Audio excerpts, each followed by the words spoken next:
महापालिका निवडणुका 3 ते 4 महिन्यात लागण्याची शक्यता, देवेंद्र फडणवीसांकडून तयारीला लागण्याच्या सूचना, तर अमित शहांनी मुंबई महापालिकेत महाविजयाचा व्यक्त केला विश्वास.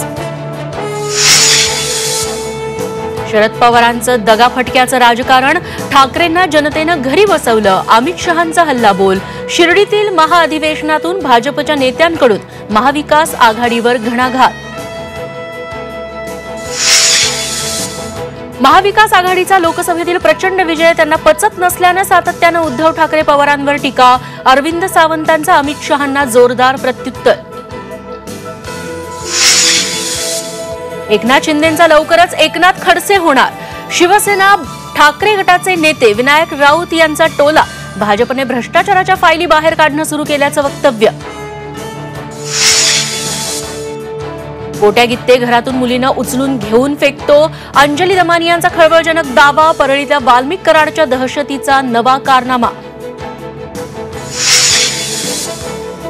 संतोष देशमुख हत्येप्रकरणी धनंजय देशमुख यांचा आक्रमक पवित्रा, उद्या मोबाईल टॉवरवर चढून आंदोलन.